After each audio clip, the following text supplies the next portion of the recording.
Amen. Well, at this time, Jackie's going to give her drash for us today. So we can all be seated. Thank you very much. Good morning. See a lot of people here today and want to welcome back Anita and Rick from their journey out west. Welcome them back. My drash today is titled, Jacob Lived. Genesis 47:27 through 28 says, Now Israel dwelt in the land of Egypt, in Goshen. Jacob lived in the land of Egypt 17 years. Sometimes name changes in the Bible can be confusing, but after doing a little research, it makes a little more sense to me. Israel dwelt in the land of Egypt, but Jacob lived in the land of Egypt. When read back to back, the two verses 47 and 48 demonstrate a tendency toward Hebrew parallelism. You may be wondering, what in the world does that mean? That is exactly what I thought when I started researching that verse. I found that biblical poetry toggles back and forth between the names Jacob and Israel for the sake of semantic parallelism. But sometimes the use of one name over the other implies a deeper meaning. He received the name Jacob from his father on earth, but his father in heaven gave him the name Israel. Jacob corresponds to his bodily existence and to Jacob the individual. Israel corresponds to his spiritual existence and to Israel the nation. The Torah says that Israel dwelt in the land of Egypt, while Jacob lived in the land of Egypt. Some English translations do not make a distinction between the Hebrew words for dwelt, which is yashav, correct me if I'm wrong, and lived, kaya. What is the difference? For Jacob, the 17 years in Egypt were life because he was reunited with his son Joseph. During the years of his separation from Joseph, he had lived as if he were already dead. Surely I will go down to Sheol in mourning for my son. Genesis 37:35. When he learned that Joseph was still alive, the spirit of Jacob revived. Genesis 45:27. With hope and life rekindled in his spirit, the Torah referred to him as Israel. He declared himself still alive by stating he would see Joseph before he died. In that sense, Jacob lived in Egypt for 17 years.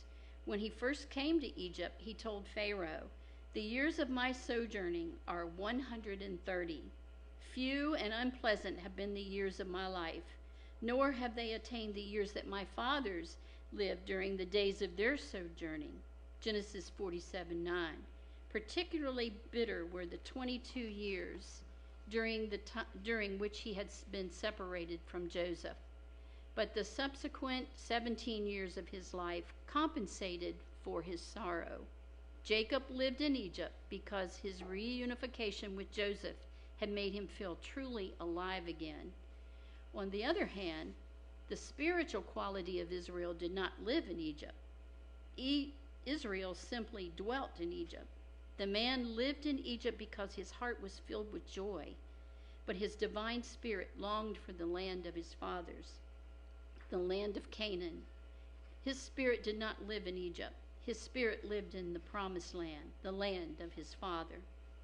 Metaphorically speaking, we all live in the Egypt of this current world and this current age, but we are children of the kingdom and sons and daughters of the world to come. Our physical bodies feel at home here. They live here, but the immortal, eternal essence within us, which is the real person, only dwells here temporarily and is not at home.